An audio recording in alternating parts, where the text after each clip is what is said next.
In the first year of Darius, son of Xerxes, a Mede by descent, who was made ruler over the Babylonian kingdom. In the first year of his reign, I, Daniel, understood from the scriptures, according to the word of the Lord given to Jeremiah the prophet, that the desolation of Jerusalem would last 70 years. So I turned to the Lord God and pleaded with him in prayer and petition, in fasting and in sackcloth and ashes. I prayed to the Lord my God and confessed, Lord, the great and awesome God, who keeps his covenant of love with those who love him and keep his commandments, we have sinned and done wrong. We have been wicked and have rebelled. We have turned away from your commands and laws. We have not listened to your servants, the prophets, who spoke in your name to our kings, our princes, and our ancestors, and to all the people of the land. Lord, you are righteous, but this day we are covered with shame.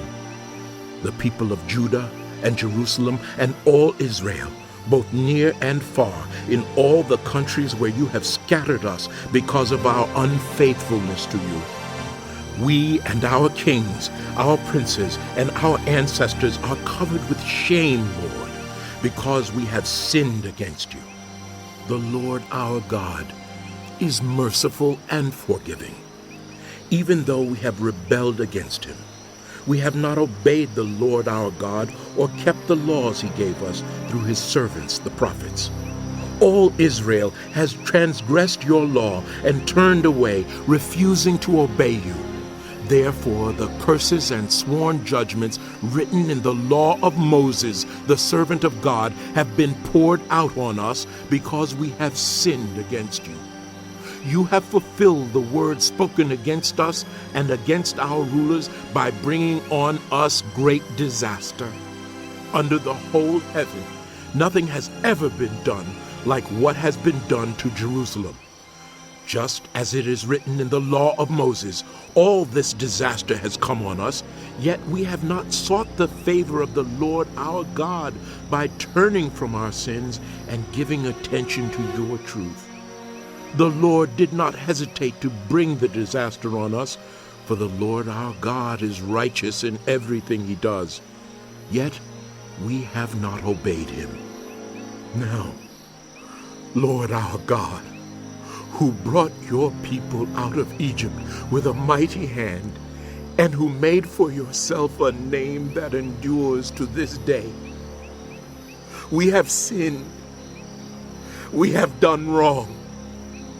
Lord, in keeping with all your righteous acts, turn away your anger and your wrath from Jerusalem, your city, your holy hill. Our sins and the iniquities of our ancestors have made Jerusalem and your people an object of scorn to all those around us.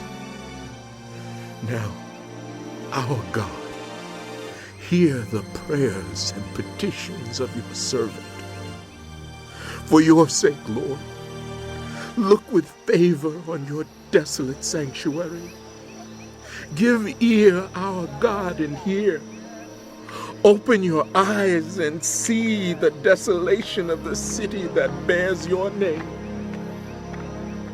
We do not make requests of you because we are righteous, but because of your great mercy. Lord, listen. Lord, forgive. Lord, hear and act. For your sake, my God, do not delay, because your city and your people bear your name. While I was speaking and praying, confessing my sin and the sin of my people Israel, and making my request to the Lord my God for his holy hill, while I was still in prayer, Gabriel, the man I had seen in the earlier vision, came to me in swift flight about the time of the evening sacrifice. He instructed me and said to me, Daniel, I have now come to give you insight and understanding. As soon as you began to pray, a word went out, which I have come to tell you, for you are highly esteemed. Therefore, consider the word and understand the vision.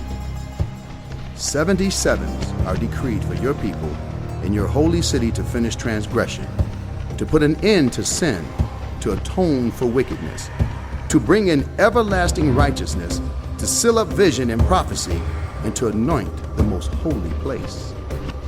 Know and understand this.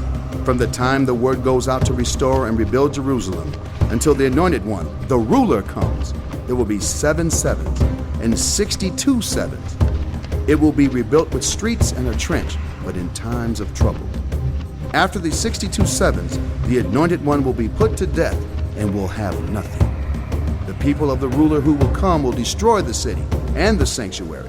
The end will come like a flood.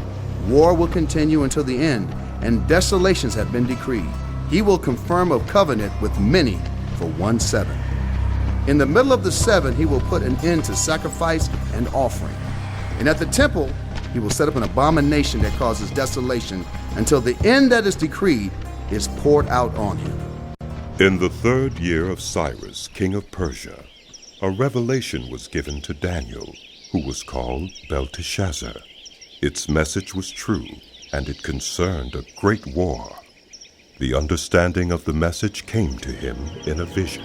At that time, I, Daniel, mourned for 3 weeks. I ate no choice food.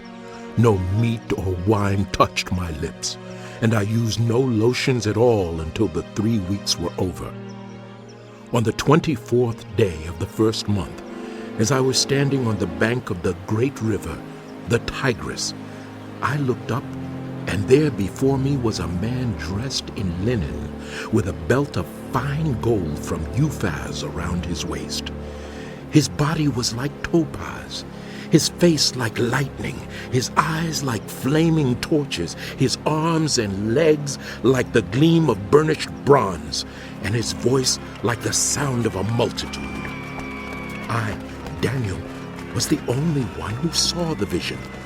Those who were with me did not see it, but such terror overwhelmed them that they fled and hid themselves. So I was left alone, gazing at this great vision.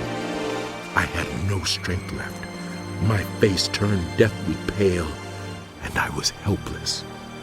Then I heard him speaking, and as I listened to him, I fell into a deep sleep, my face to the ground.